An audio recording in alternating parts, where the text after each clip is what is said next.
The most accelerated VP pick in presidential history has come to a close. And in the end, it wasn't Josh Shapiro, it wasn't Mark Kelly, it was Tim Walz, the governor of Minnesota, a person who Vice President Kamala Harris finds authentic.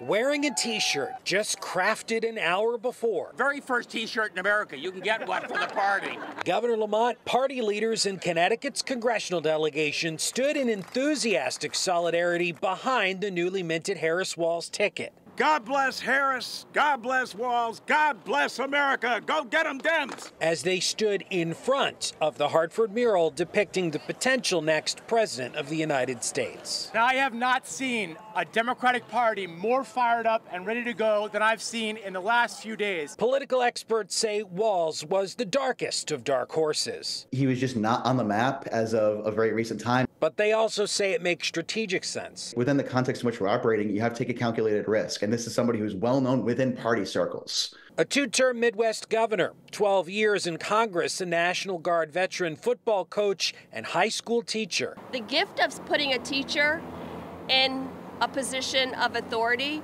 is that as a teacher, you learn how to love other people's children. Walz also chairs the Democratic Governors Association. These governors' meetings, they can be a little dry sometimes. Not if you're sitting next to Tim Walz. This guy just makes you chuckle. It's just great. I mean, if I was sitting next to J.D. Vance, he'd be giving me a rant about some internet rumor he had just heard. But you know, Tim Walz, he tells you about his dog doing a triple Lindy and coming back with a Frisbee. The pick isn't without risk and criticism. I think the most likely attack line that he will face is relative to the George Floyd protests, having been governor of Minnesota at the time. He's already faced attacks that he did not respond to those protests with sufficient promptitude and force. Republicans are saying Walz is too liberal. This is a governor who is a very far left progressive governor. Who probably fits very well with Vice President Harris's far-left progressive views. He had a $15 minimum wage. Well, I did that. And he had paid family and medical leave. Well, we did that. He stands up strong for abortion rights. Well, I think we did that.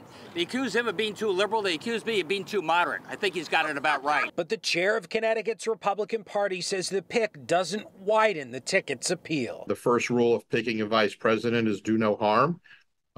He clearly doesn't hurt her with her base. I think some of the non-base that she's going to need to go get are going to have some issues with a lot of his positions over the years.